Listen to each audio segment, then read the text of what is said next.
Muy buenos días con todos los presentes. Muy buenos días, señora presidenta. Demos ejercicio a este caso. Buenos días con todos los presentes. Se da inicio a la presente audiencia pública sobre el caso Garzón Guzmán versus el Ecuador y los eventuales fondos, reparaciones y costas. Junto con la bienvenida a todos los presentes y a todos los participantes, me gustaría dejar en constancia lo siguiente: que el señor vicepresidente Patricio Pazmiño no participará en la audiencia de razón de su nacionalidad, como lo establecen los reglamentos, manifestando que el juez nacional no participará en la causa cuando su estado se encuentre en conflicto. Dicho esto, reitero la bienvenida a todos los presentes y a todos los participantes y doy la palabra al señor secretario para que proceda. Adelante, señor secretario, por favor. Muchas gracias, señora presidenta. Pues de esta manera el propósito de esta audiencia es escuchar las declaraciones de la presunta víctima, que son propuestas por un representante, y los peritos, que son de la Comisión Interamericana de los Derechos Humanos. Asimismo, se escuchará lo que son los alegatos finales, las observaciones finales, y la Comisión Interamericana hará lo que son las excepciones preliminares, los eventuales fondos, las reparaciones y las cortes del presente caso. De esta manera, pues esta audiencia está transmitida en lo que son las plataformas de la Corte Interamericana de Derechos Humanos, y se da la bienvenida a lo que es la Corte Interamericana de Derechos Humanos, a la Comisión Interamericana de Derechos Humanos, al Estado de Ecuador y al representante de la presunta víctima. Muchas gracias, señora presidenta. Muy amable, señor secretario. Ahora me es grato dar la palabra a la representante de la Comisión Interamericana de Derechos Humanos, la doctora Antonio Rejola, para que dé inicio con su presentación y prosiga en consecuencia. Adelante, doctora, por favor. Muchas gracias, señora presidenta. Esta honorable comisión quiere saludar a los honorables jueces de la Corte Interamericana de Derechos Humanos, asimismo también a los delegados del Estado ecuatoriano y, por supuesto, a los representantes de las víctimas y a las víctimas. En esta audiencia trataremos sobre la desaparición del escritor César Gustavo Garzón Guzmán, el cual tuvo lugar el 10 de diciembre de 1990, cuando la víctima salía de una discoteca, que hasta el momento se desconoce su paradero. Así como le informa la comisión, cumple con todos los elementos para establecer una desaparición forzada. Y lo ratifica la Comisión de la Verdad del Ecuador y atribuye los hechos a los miembros de la Policía Nacional Ecuatoriana. Tenemos como primer lugar que en los antecedentes de los hechos había un contexto de represión estatal, bajo la doctrina de seguridad nacional, en el cual se identificaron enemigos, y la comisión logró identificar al grupo Alfaro Vive Carajo y a las montoneras Patria Libre. En segundo lugar, tenemos que 2 meses antes de la desaparición de la víctima, este había sido detenido y calificado como subversivo y asociándolo a los grupos antes mencionados. Como tercer punto, tenemos que un amigo de la víctima, a vísperas de la desaparición de este, le habían mencionado que estaba siendo perseguido por agentes estatales. Como quinto lugar, tenemos que el Estado ecuatoriano no aportó alguna hipótesis alternativa, más bien se apreciaron mecanismos de encubrimiento de los mismos, que hasta el momento ha pasado más de 30 años y los hechos no son claros. La investigación se limitó a 3 partes policiales, no se abrieron líneas de investigación y tampoco se ordenaron búsquedas en unidades policiales. Por lo tanto, el caso tenemos que la víctima de César Gustavo Garzón Guzmán establece como una desaparición forzada. Por lo tanto, la comisión le informó al Estado ecuatoriano el 26 de abril del 2017 que debe esclarecer los hechos mediante un informe, por lo cual se le otorgó un plazo de 2 meses. Posterior a esto se le otorgaron 6 prórrogas en concordancia con las partes. Sin embargo, ha pasado 2 años de los hechos y no se aprecia el cumplimiento de los mismos. Por lo tanto, la comisión resuelve que este caso de César Gustavo Garzón Guzmán sea sometido ante la Corte Interamericana de Derechos Humanos ante la necesidad de obtener justicia y la reparación de las víctimas y sus familiares. Gracias, señora presidenta. Muchas gracias por su participación, vicepresidenta. Ahora le doy la palabra al señor secretario para que llame a la primera declarante al estrado. Por favor, señor secretario. Muchas gracias, señora presidenta. Pues de esta manera la señora María Clorinda Guzmán Bedón, por favor, si me puede ayudar con su domicilio y su nacionalidad.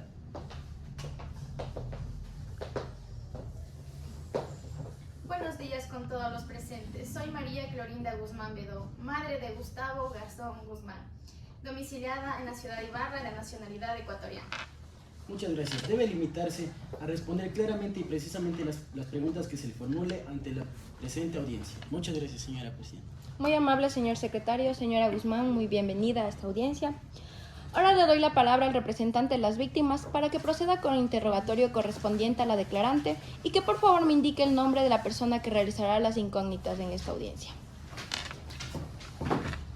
Gracias, señora presidenta. César Duque, asesor jurídico de la Corte Interamericana de Derechos Humanos, llegará a representar a la víctima. Señora presidenta, espero se me permita el uso de este documento jurídico relevante para este caso. Adelante, por favor, prosiga. Doña Florinda, muy buenos días. ¿Nos podría llegar a usted a contar quién era Gustavo Garzón? ¿Cómo era Gustavo Garzón? Mi hijo Gustavo Garzón era un escritor ecuatoriano, muy dedicado a su trabajo, a sus estudios, a sus familiares, a sus amistades. Era un joven muy jovial con todos. En agosto de 1989, Gustavo fue detenido. ¿Nos podría explicar qué es lo que había sucedido en aquella época? Dijeron que fue detenido por asociación ilícita, pero nosotros fuimos a buscar en las comisarías, en la policía y no supimos dónde estaba. Hasta que me comuniqué con la Comisión de Derechos Humanos y la hermana Laura, en donde vimos que su paradero estaba en el SIC 10. ¿Cómo llegó a encontrar a Gustavo en el SIC 10? Como le digo, estuve con la hermana Laura. Al momento de ingresar a un edificio vacío, frío, y no había nadie. En un rincón estaba Gustavo tapado la cabeza. Lo reconocí por la ropa que él usaba y los zapatos que él tenía. ¿Y le llegó tal vez a comentar algo? No, en ese momento no, porque un señor nos dijo que nos retiremos del lugar. Pero nosotros supimos que ya estuvo ahí e inmediatamente le trasladaron al penal. Muy bien. ¿Y en el penal qué es lo que le dijo? En el penal tuve la oportunidad de conversar un poco con mi hijo. Me dijo que lo habían maltratado, que lo habían pegado todo su cuerpo y le dijeron que él tenía que decir que él se había golpeado con el volante del carro que él manejaba, pero eso era mentira porque a mi hijo lo maltrataron. Cuando usted se está refiriendo a los maltratos, ¿sabe cómo llegaron a ocurrir estos? Específicamente no, pero le dolía todo el cuerpo. ¿En qué fecha exactamente él desapareció y cómo fue que él desapareció? Él desapareció un viernes 10 de noviembre de 1990. Él iba a doctorarse de literatura en la Universidad Católica del Ecuador y él necesitaba unos libros porque el lunes entraba ahí a la universidad. Salió en la mañana con una sobrinita pequeña que tenía. Compró los libros, regresó, almorzó y volvió a salir. A las 9 de la noche me llamó y me dijo que él iba a salir a un cumpleaños, pero no me especificó de quién y que se iba a demorar. Y al día siguiente que llegó a desaparecer, ¿usted qué hizo?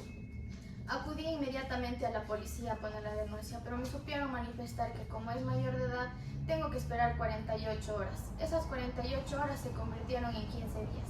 A los 15 días, una compañera de Gustavo se acercó a poner la denuncia y la receptaron. Después de que se negaron a recibir la denuncia ante la Policía Nacional, ¿llegó a presentar esta misma ante alguna otra institución? Sí, me acerqué a la Comisión de Derechos Humanos, en donde ellos me ayudaron a la investigación de mis hijos. De igual manera, me acerqué a otras instituciones públicas. ¿A qué instituciones públicas usted llegó a acudir? A instituciones públicas como la policía, las comisiones, le escribí cartas al presidente de la República, a la gobernanza, todas esas. ¿Y de todas estas instituciones que usted me acaba de nombrar, recibió tal vez alguna respuesta? No, ninguna. También, ¿usted se llegó a reunir tal vez con algún presidente? Sí, un día que yo estuve en la Plaza Grande, lo vi al presidente Borja. Me acerqué, me presenté y le dije que me ayude con la desaparición de mi hija, a la cual no me hizo caso. De igual manera, me acerqué con el doctor Durán Ballín, que en esa época era presidente de la República. Me recibió a una reunión en el Palacio y entramos con la señora Luz Elena Restrepo y nos dijo que si nuestros hijos ya están muertos, ¿qué quiere que haga? ¿Usted tal vez sabe de por qué el presidente durante la agencia le dijo que si ya está muerto, ¿qué quiere que haga? No sé por qué nos respondió de esa manera. También menciona usted que en la Plaza Grande le encontró al presidente Rodrigo Borja. ¿Usted qué estaba haciendo en aquel instante en aquel lugar? Al mes de desaparecido, mi hijo Gustavo salí a la Plaza Grande, en donde encontré al señor Pedro Restrepo, el cual sus hijos también habían desaparecido y pedía respuestas al Estado. Le dije que por favor, yo también quiero unirme y me aceptó. Desde ese momento, todos los miércoles salimos desde las 10 de la mañana a 1 de la tarde a pedir al Estado que nos ayuden a encontrar a nuestros hijos. Cuando usted estaba haciendo sus planteamientos, que serían los días miércoles, en lo que es la clase, ¿cómo era el recibimiento de la policía al momento de que usted estaba reclamando por uno de sus derechos de descubrir la verdad y que se busque justicia? Unos días era pacífico, otras veces no, porque nos rompían los carteles, nos lanzaban bombas lacrimógenas y nos decían que nos retiremos una cuadra más atrás del Palacio de Gobierno. Y tal vez los compañeros y escritores de Gustavo realizaron algo por la desaparición. Los compañeros de Gustavo me ayudaron mucho porque eran periodistas, salieron en los periódicos, en todo lado. Igual hacían reuniones en la Casa de la Cultura en nombre de Gustavo. Estos actos, recordando claramente la memoria de Gustavo Garzón, ¿fueron solamente al inicio o también transcurrieron de la misma manera con el tiempo? Estos actos se puede decir que duraron más o menos unos 14 años. Hacían talleres, el último que se realizó fue en la Universidad Eloy Alfaro de Manta, a nombre de la desaparición de mi hijo Gustavo. ¿Y en estos reclamos participaba solo usted o también familiares suyos? A veces participaba solo yo y a veces mis hijos me querían acompañar, pero yo quedé con ese miedo de que les pase algo más a mis hijos, entonces procuraba no llevarlos. Señora Clorinda, para finalizar, ¿usted qué le pide a la Corte Interamericana? Lo que le pido todos los años, que por favor me ayuden con la desaparición de mi hijo. Gracias, señora Clorinda, gracias a toda persona aquí presente en este auditorio. Finalizo con mi intervención por el momento. Muchas gracias. Muchas gracias, señor Duque. Ahora le daré la palabra al Estado ecuatoriano para que formule el interrogatorio correspondiente a la declarante, por favor. Adelante. Señora Presidenta, el Estado ecuatoriano no formulará preguntas. Además, quisiera informar que por el momento el Estado ecuatoriano realizará un alejamiento total. Muchas gracias, está bien. En consecuencia, procederemos a que los señores magistrados formulen las interrogantes correspondientes a la declarante, si así lo desean.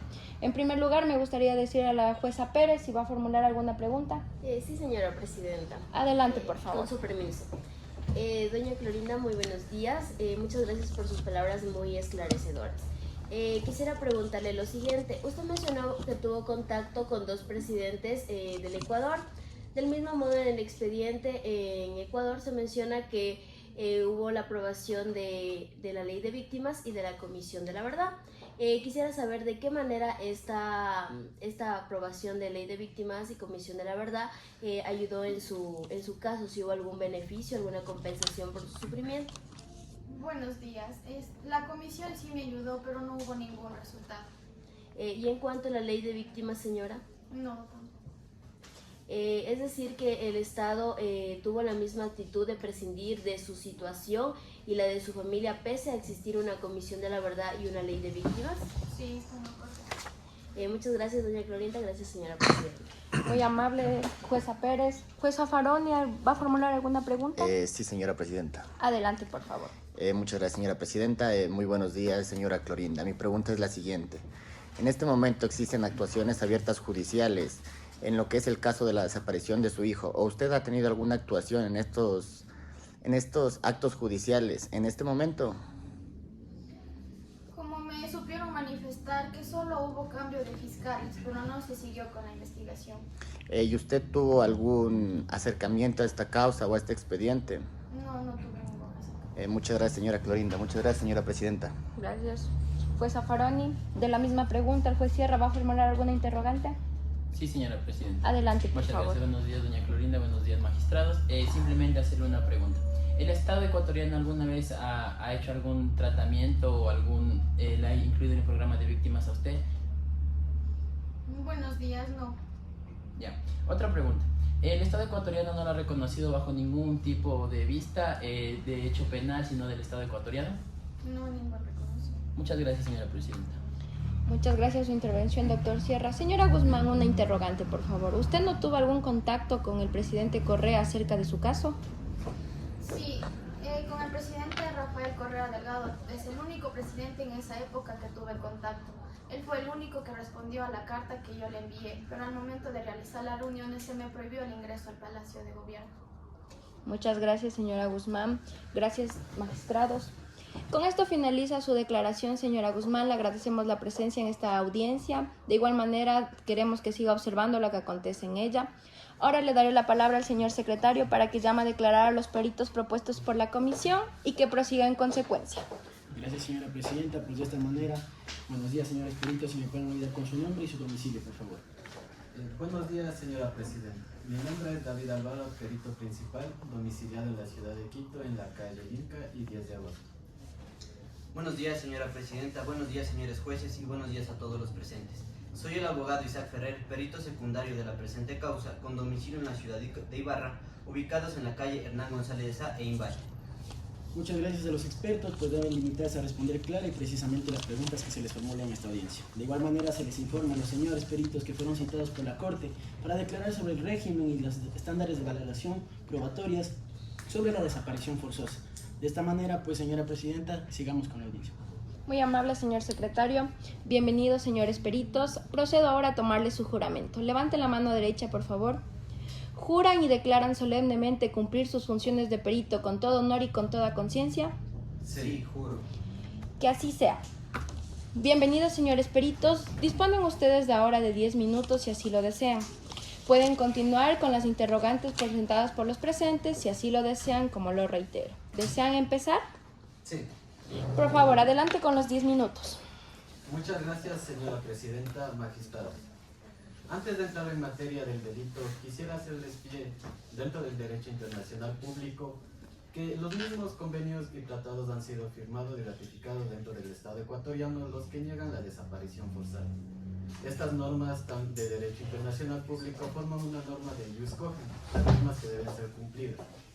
Dentro de la misma también, lo que a mí me amerita ratificarles es que en este caso la desaparición forzada es un delito especialmente particular y muy delicado, ya que este no se puede ser valorado debidamente con responsables directos, sino más bien tiene que ser a través de indicios y los testigos oculares, que son quienes esclarecen el hecho. Dentro de la misma tenemos como tres audiencias relevantes dentro de la Corte Interamericana: un caso en República Dominicana, otro en Bolivia y uno en Perú y también en Colombia. Los mismos quienes nos han dejado como objeto de dimensionar que este delito de desaparición forzada, siendo un delito extremadamente complicado, no puede ser actuado de una sola persona, sino más bien actúan entre varias personas o un grupo. En este caso también se le recuerda al Estado ecuatoriano que quien vulnera los derechos humanos en principal ocasión siempre es el Estado.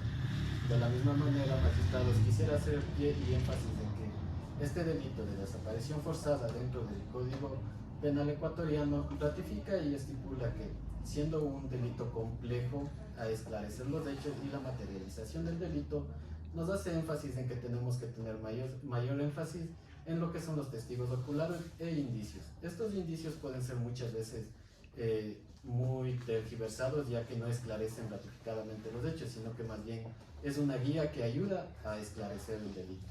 Dentro de la misma causa también quisiera hacer énfasis que en República Dominicana el primer delito que se llevó a cabo dentro de desaparición forzada fue esclarecida a través de testigos oculares. Estos testigos oculares pueden ser cámaras de vigilancia o directamente personas quienes estuvieron no presenciando el hecho, sino más bien de una perspectiva diferente, que ellos pueden esclarecer este delito. También como un acoplamiento más... Señor perito, disculpe la interrupción, su tiempo ha terminado. Ahora pasaremos a la parte de las preguntas. Me gustaría darle la palabra a la comisión, si va a realizar algunas preguntas, y quede delante, por favor. Muchas gracias, señora presidenta. Por parte de la comisión va a realizar las preguntas la abogada Cristina González. Buenos días, señora presidenta, señores magistrados. Me gustaría conceder unos minutos más al señor perito para que continúe con su intervención. Que así sea, adelante entonces. Muchas gracias. Como les mencionaba antes, en estos tres delitos que les mencionaba dentro de la Corte Interamericana, la materialización del delito más no incluye incluye más bien en testigos oculares y en indicios, ya que en esto no tenemos responsables totalmente directos, porque no podemos saber cómo se da la desaparición forzada, al ser un delito estrictamente muy complejo y muy difícil de esclarecer los hechos. Esto lleva tiempo, esto lleva más bien indicios que pueden ayudar a esclarecer. Muchas gracias, señora presidenta. Muchas gracias. Señorita González, prosiga con el interrogatorio. Me gustaría por un momento referirnos principalmente a la relevancia de la investigación. Particularmente preguntar si la falta de investigación de la denuncia de desaparición podría constituirse como un supuesto encubrimiento hacia que tenga relevancia para acreditar el tercer elemento de la desaparición forzada. Como les mencionaba, magistrados, este delito, al ser muy complejo, no tiene un responsable directo, sino más bien tenemos que basarnos en indicios, ya que los indicios son quienes ayudan a esclarecer los hechos. Este delito no podemos culpar directamente a alguien, sino más bien, como les mencionaba al inicio, el Estado ecuatoriano debe recordar que es el principal vulnerador de derechos humanos. En relación con la investigación, me gustaría preguntar cuáles son las consecuencias del seguimiento de una hipótesis o línea lógica en el cual no se deriva un encubrimiento del que obra en la investigación, una hipótesis donde la persona que desapareció por razones personales, una hipótesis donde no se pueda abandonar la hipótesis, dicha que esta podría prevalecer para aclarar que se trató de una desaparición forzada. Como les mencionaba, ratifico que ahorita manejar una hipótesis es muy difícil, ya que la hipótesis no puede aclarar a ciencia cierta qué pasó o qué objetos tiene este delito o qué finalidad tuvo esta desaparición. Más bien existen otros organismos, otras instituciones quienes pueden aclarar los hechos, como es Fiscalía General del Estado ecuatoriano, quien puede ayudar a encontrar relevancia dentro del caso. Finalmente, me gustaría tomar en cuenta el objetivo del peritaje, ya que nos refiere a los objetos del hecho del caso. Me gustaría si usted nos puede brindar un análisis de los indicios de la desaparición de Gustavo Garzón y si nos puede brindar información y mención de los informes de fondo de caso y concluir si los indicios tuvieron que ver con una desaparición forzada. Con su permiso, señora presidenta, quisiera dar paso al perito secundario, ya quien también lleva el caso y lo está investigando, y quien puede ayudar a aclarar los hechos de a fondo un poco más. Claro, adelante, señor perito. Muchas gracias. Para resolver a su interrogante, hemos revisado el caso y creemos que existen los indicios suficientes que permiten que desde el principio de los hechos, en noviembre de 1990, el señor César Guzmán Garzón habría sido desaparecido. En los antecedentes, en el año de 1989, este fue acusado y señalado de pertenecer a uno de los grupos insurgentes denominado Alfaro Vive Caracas, conforme lo constatan los informes de los servicios de la Policía Nacional. Es muy importante la investigación de la Policía Nacional, ya que esta es muy sucinta e informal. Llama la atención que después de la Comisión de la Verdad realmente se abrió una verdadera investigación, en donde esta simplemente se quedó en una fase previa. Es muy difícil y tardío recaudar las pruebas, los indicios necesarios para determinar quién cometió una desaparición, pero en este caso existe un elemento muy importante, que fue una de las personas que estuvo con César Guzmán en sus últimos momentos, testigo clave que habría ido a declarar los acontecimientos y posterior a esto él habría sido amenazado, amedrentado y señalado de pertenecer a uno de estos grupos insurgentes por parte de la Policía Nacional. A nuestro juicio, creemos que esta es una investigación infecciosa, en donde simplemente se trata de encubrir a ciertos testigos con un propósito inadecuado, asimismo como los hechos de las faltas o como las respuestas que pidió la madre y muchos otros indicios que determinan que existió una desaparición forzada por parte de los agentes del Estado. Con eso termino mi intervención. Muchas gracias, señora presidenta. Muchas gracias, señora presidenta. No nos preguntas. Muchas gracias a la comisión, muchas gracias a los señores peritos por esas respuestas. Ahora le daré la palabra al representante de las presuntas víctimas para que formule el interrogatorio correspondiente, si es necesario, al señor perito y lo responda. Adelante, por favor. Gracias, señora presidenta. Señor perito, tomando en cuenta que mediante la antecedentes que ha vivido el Ecuador, se debería de conceptualizar que en sí Gustavo Garzón padecía y era víctima de una desaparición forzada. Tomando también en cuenta que el año de 2003 fue en 2 ocasiones publicado en un periódico bastante reconocido en Ecuador, como lo es El Comercio, de que un ex militante de inteligencia declaraba que el general Edgar Bata conocía sobre lo que es dónde se ubicaba los restos de Gustavo Garzón. Pero en sí la Fiscalía no realizó ninguna guía de investigación adecuada. Después de todo aquello, el general huyó a Estados Unidos, donde llegó a fallecer. Entonces, podríamos considerar que en sí hay una responsabilidad por parte del Estado al realizar un encubrimiento por no realizar una debida investigación adecuada para este caso. ¿Me permite la palabra, señora presidenta? Adelante, siga. Señor juez, en primer abordaje es claro que existe una falta gravísima en sus obligaciones de investigar. como sea el surgimiento de la información concreta, precisa, con nombres y con fuentes, que éstas debieron ser objeto inmediato de una acción por parte de los organismos jurisdiccionales. Pero en segundo abordaje, tenemos claro la visualización y el contexto de la secuencia de las omisiones y de las desviaciones que tiene esta investigación hasta la presente fecha. Termino mi intervención, señor juez. No tengo más preguntas. Gracias, señora presidenta. Muchas gracias, señor representante. Ahora es el turno del Estado ecuatoriano. Si desea formular alguna pregunta a los señores peritos, por favor siga. Señora presidenta, el Estado ecuatoriano no formulará preguntas. No formulará preguntas. Muy bien, excelente. Muchas gracias. Ahora procede a que los señores magistrados formulen las interrogantes correspondientes, si así lo ameritan y lo desean, a los señores peritos. Me permito preguntar, señora jueza Pérez, ¿va a hacer alguna pregunta al perito? No, señora presidenta. Muy bien. Señor Zaffaroni, ¿va a hacer alguna pregunta a los peritos? Sí, señora presidenta. Si es así, adelante, por favor. Muchas gracias, señora presidenta, con su veña. Señor perito, usted en algún momento de su participación, usted ha mencionado que la desaparición forzosa implica lo que es privación de libertad. Conceptualmente, lo que es la privación de libertad, esto implica que es un acto consumativo, el cual se lo realiza mediante el tiempo. Y este terminaría cada vez que se lo encuentre el cuerpo de la persona que está desaparecida. De igual manera, señor perito, usted ha mencionado por reiteradas veces que existe un encubrimiento del Estado, pero esto no es un encubrimiento, ya que hacer un acto consumativo es un encubrimiento, es una parte que el Estado participa de esto, porque el delito se lo sigue cometiendo. De igual manera, señor perito, ¿a usted le consta que después de 30 años el Estado ecuatoriano tiene alguna causa penal abierta sobre los sobrevivientes después de estos 30 años?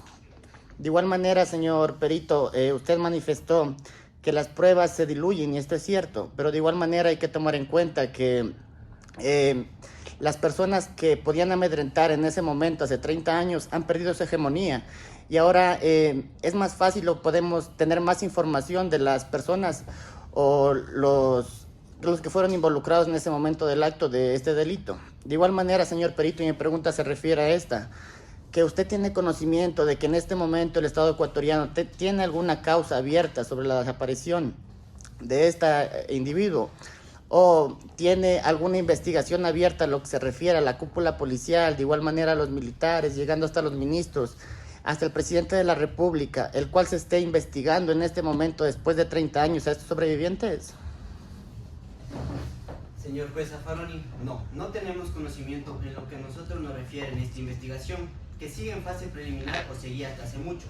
Y no ha habido ninguna actividad investigativa que realmente esté destinada a ello. Ahora bien, está claro que existe una inactividad investigativa, y esto todavía es más grave la característica de la desaparición forzada, tanto como así la violación múltiple de los derechos humanos en su carácter permanente y continuo. Como se trata de un delito muy complejo como es la privación de libertad, seguida de estas en cualquiera de sus formas, ya sea por el ocultamiento o la negación, en los diferentes momentos de la desaparición, así también como unos ocultando pruebas, otros destruyendo indicios o investigando de una manera inadecuada, es ahí donde esta investigación puede constituirse como una conducta partícipe de este delito. Y nosotros estamos totalmente de acuerdo con su planteamiento, honorable juez. Muchas gracias. Muchas gracias, señor perito. Muchas gracias, señora presidenta. Muchas gracias por su intervención, juez Zaffaroni. Juez Sierra, ¿va a formular alguna pregunta a los peritos? Sí, señora presidenta. Adelante, por favor. Muchas gracias, señor perito Isaac Ferrer. Muchas gracias por demostrar todos los actos facultativos de la desaparición forzada. Solamente le quiero hacer una sola pregunta. La privación de libertad se ha dado por parte del Estado ecuatoriano, ha tenido una intervención directa de los agentes del Estado, donde se ha dado una responsabilidad de desaparición forzada, donde son elementos contextuales, pruebas circunstanciales, condiciones personales de la víctima, reconocimiento estatal de la víctima. ¿Esto es un bien penal o no es un bien penal? Señor juez, ciertamente las reglas en materia probatoria es el uso de los indicios, de la prueba de los indiciarios en circunstancias de presunción. El valor del análisis del contexto difiere cuando éste está ante el establecimiento de la responsabilidad penal, ya sea por parte del Estado o del individuo. La más restrictiva es la pena individual. Esta pena individual se basa en un principio liberal, en la que las consecuencias son netamente las conductas del individuo. Con eso termino mi intervención. Otra pregunta, señora Presidenta, por favor. Otro aspecto sobre lo particular, los elementos probatorios aconsejables. Usted anteriormente no supo manifestar que el señor Guzmán pertenecía a la asociación Alfaro Vive Carajo, donde ustedes como perito realizaron un informe acerca de esto. ¿Es cierto o no es cierto? Bueno, ciertamente hay diferenciación en cuanto a los estándares de las pruebas. La Comisión de la Verdad es un organismo extrajudicial que no es muy riguroso en materia penal, más bien se asemeja a la responsabilidad administrativa. Pero este es un elemento muy importante que sirve para nutrir nuestra hipótesis en la investigación. La información de la Comisión de la Verdad no tiene carácter jurídico, pero eso no quiere decir que la debemos dejar a un lado. Más bien, se debe profundizarla por parte de los organismos jurisdiccionales con todos estos elementos probatorios. Muchas gracias, señora Presidenta. Muchas gracias. Intervención, juez Sierra. Señores peritos, una cuestión. Ya ustedes precisaron la respuesta, pero me gustaría que la vuelva a diferenciar. ¿Es lo mismo el indicio de la responsabilidad penal que el indicio de la responsabilidad del derecho internacional? Con su permiso, señora Presidenta. Adelante, por favor. Todo depende de qué parte el indicio y de la existencia de la materialidad de la conducta. Aunque no se hayan determinado responsables, el contexto permite inferirse aunque sean agentes del Estado. Con estos indicios suficientes, podemos determinar que existe una referencia por parte de la responsabilidad internacional del Estado. En lo penal es muy riguroso demostrar, no basta solo con la materialidad, se tiene que demostrar muchos otros indicios, pruebas necesarias que determinen qué cometió esta participación. Por ende, es necesario determinar quién actuó en esta dicha conducta. Termino mi intervención, señora Presidenta. Muchas gracias la respuesta, señor perito. Señores peritos, les agradecemos la presencia en esta presente audiencia por participar y pueden seguir observando lo que acontece en la misma. Muy bien, corresponde ahora que la representante de las presuntas víctimas y la representante del Estado expongan sus alegatos finales para finalizar con este caso. Daré ahora la palabra al representante de las presuntas víctimas para que exponga sus alegatos finales, por favor. Según los antecedentes vividos en el Ecuador, nos damos cuenta que en sí los organismos de derechos humanos, la función judicial, el Congreso Nacional, tanto como el periodismo y los organismos nacionales e internacionales conocían sobre estas graves violaciones a los derechos humanos. Pero me gustaría más específicamente culpar a lo que de la fuerza pública que generalmente en lo que son las políticas en contra del terrorismo y el delito no eran muy audaces. Por tal razón, me gustaría darle la responsabilidad al Estado por la desaparición forzada de Gustavo Garzón, que en el periodo de unos 30 años no se llevó una guía adecuada de investigación, por lo que de esta manera busco que se llegue a la verdad para que en sí los familiares puedan llegar a sepultar los restos de Gustavo Garzón de acuerdo a sus creencias y también de esta manera el Estado pueda pedir unas disculpas públicas. Muchas gracias. Muchas gracias a usted por esa presentación, doctor Duque. Ahora le daré la palabra a la representación del Estado para que exponga sus alegatos finales. Por favor, adelante. Buenos días, señora Presidenta, honorables jueces de la Corte Interamericana de Derechos Humanos. Soy la abogada María Fernanda Álvarez y haré uso de la palabra en representación del Estado ecuatoriano. Pues bien, como se sabe, han transcurrido 30 años ya desde la desaparición del señor Gustavo Garzón. En este tiempo sus familiares desconocen la verdad de lo sucedido y desconocen quiénes han sido los responsables.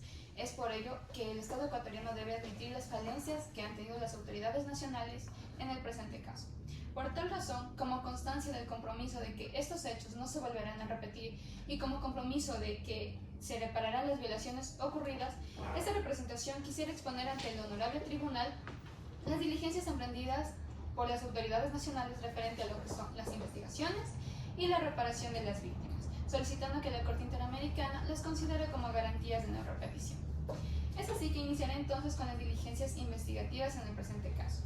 En los años posteriores a la emisión del informe de la Comisión de la Verdad, la Fiscalía se centró en la investigación en el entorno social y el perfil de la víctima. Es así que estos elementos son importantes para establecer lo que es la materialidad del delito de desaparición forzada.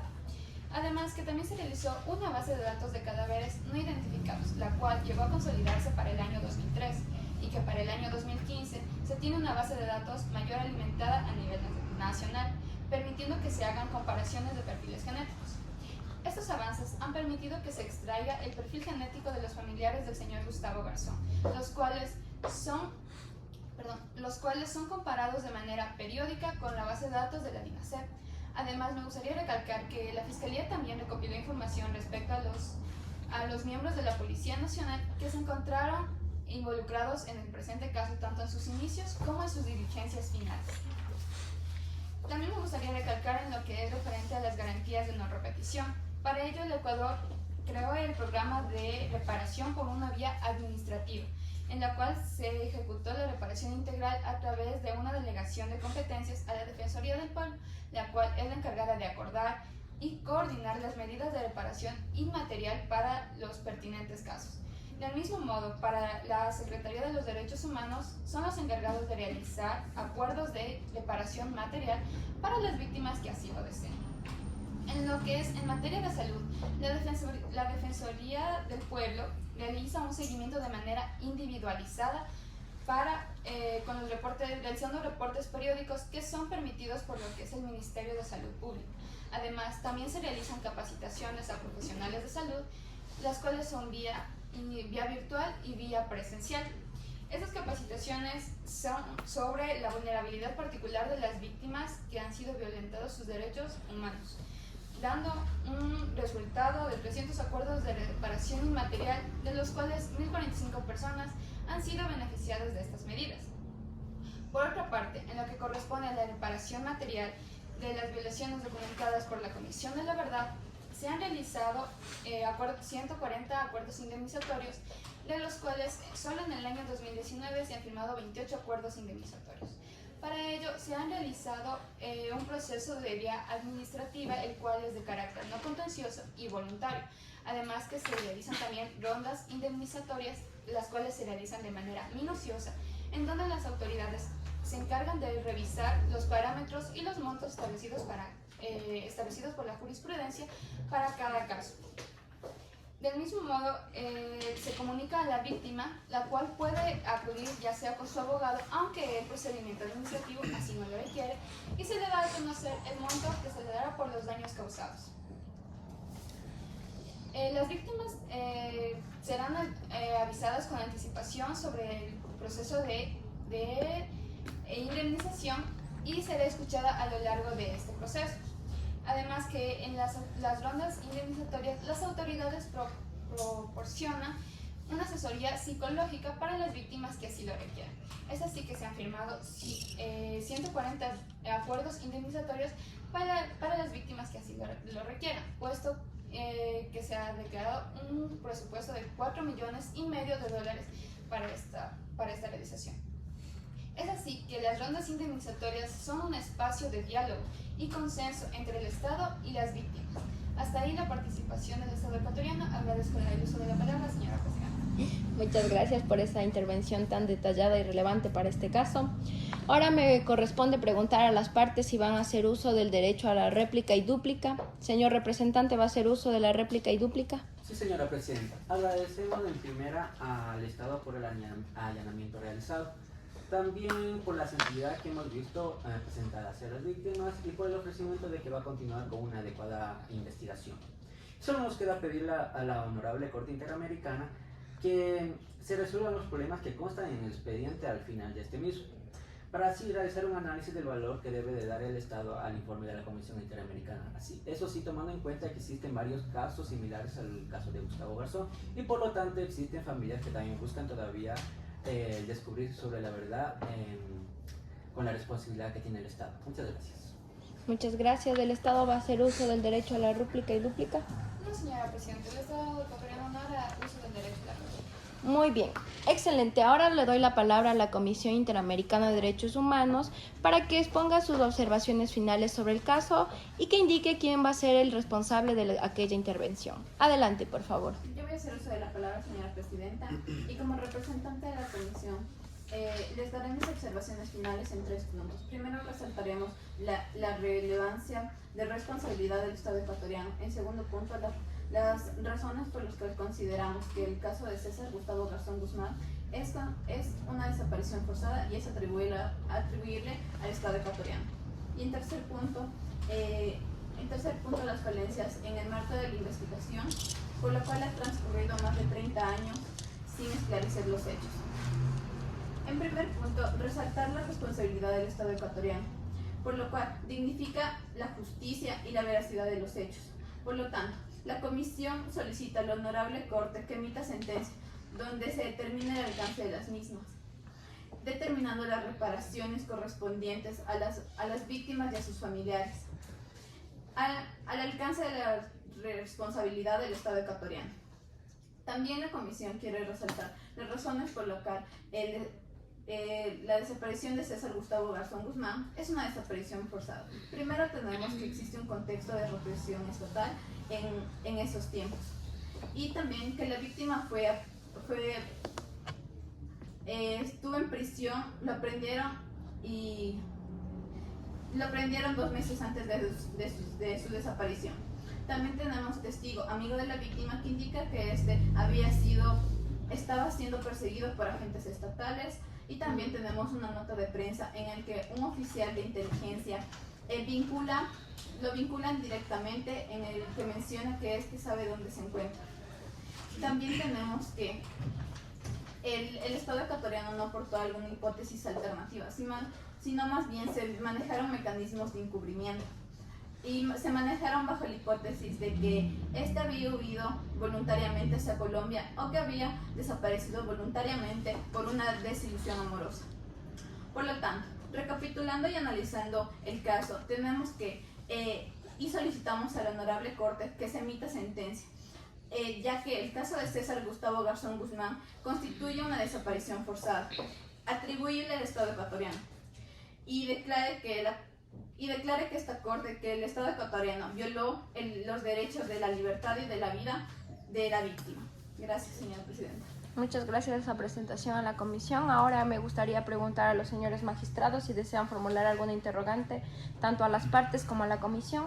Jueza Pérez, ¿va a formular alguna pregunta? Sí, señora presidenta, al señor representante de las víctimas. Si es así, adelante, por favor. Buenos días, señor Duque. Mi pregunta es la siguiente. En la audiencia se ha mencionado acerca de la ley de víctimas. Yo quisiera saber, el Estado señaló que mediante esta ley de víctimas se podían haber acogido a ciertas reparaciones y prestaciones. En este caso yo quería saber si ustedes de alguna manera se acogieron a algún beneficio que brindó esta ley o no. Quisiera que me clarificara por favor esta situación.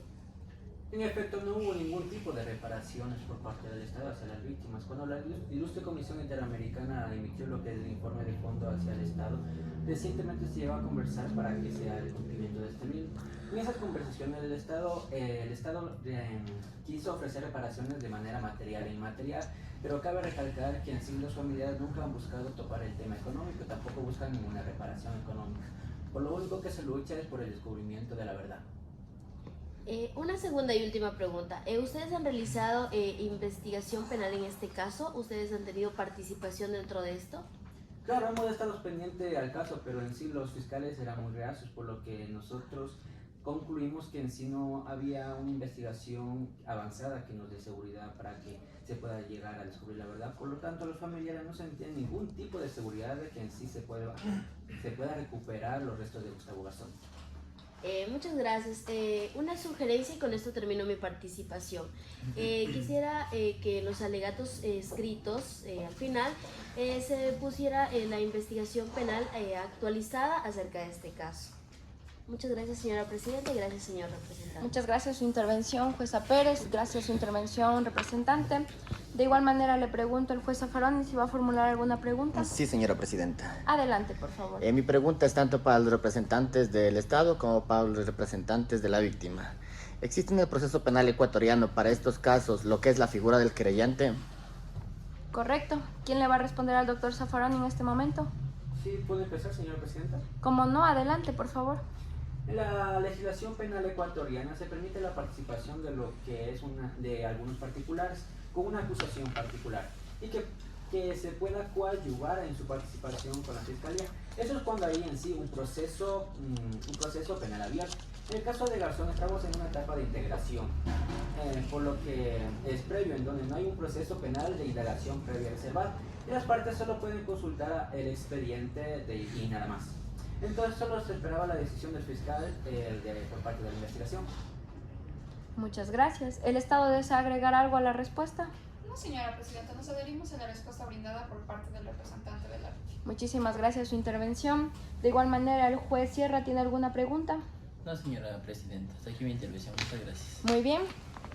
Si ya no hay más preguntas, corresponde a la siguiente fase. Finalmente, me gustaría agradecer a la Comisión Interamericana de Derechos Humanos, al representante de las presuntas víctimas, a la representación del Estado, por esta comparecencia y esta participación en esta audiencia. De igual manera, la Corte también desea todo lo mejor a la señora Clorinda Guzmán por haber participado y por darnos esa información tan relevante en esta audiencia sobre la desaparición de su hijo.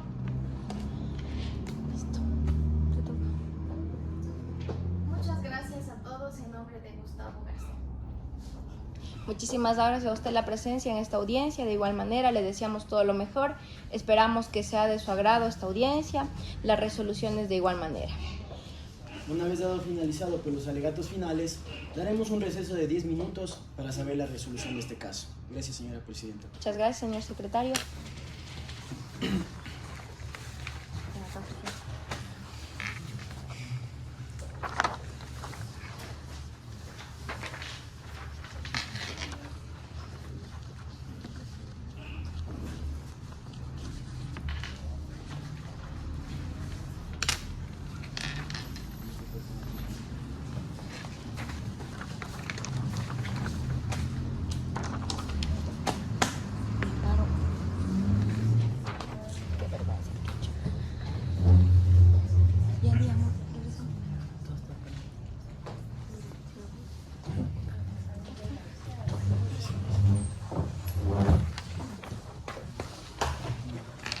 Muy bien.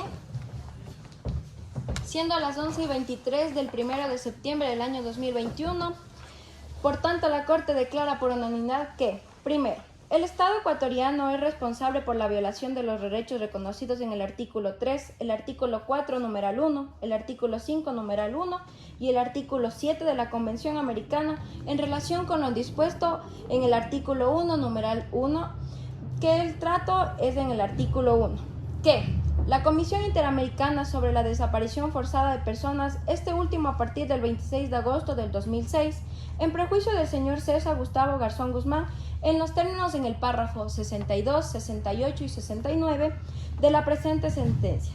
De igual manera también, el Estado ecuatoriano es responsable por la violación de los derechos reconocidos en los artículos 8, numeral 1, en el artículo 9, numeral 2, de la Convención en relación con el artículo 1, numeral 1, del mismo instrumento en el artículo 1.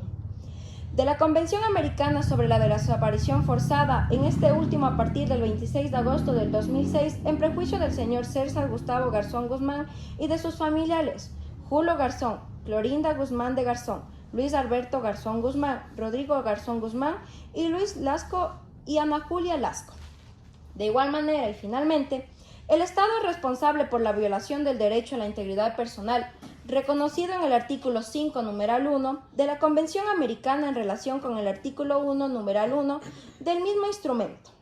También la Convención dispone por unanimidad que esta sentencia constituye por sí misma una forma de reparación. El Estado debe continuar y llevar a cabo en un plazo razonable y con mayor diligencia las investigaciones que sean necesarias para identificar estos casos que han sucedido, juzgar y, en su caso, sancionar a los responsables por la desaparición forzada de César Gustavo Garzón Guzmán en los términos establecidos en el párrafo 102 y 105 de la Convención. Doy aviso a esta convención. Muchas gracias la presencia. Espero su puntualidad. Muchas gracias la presencia.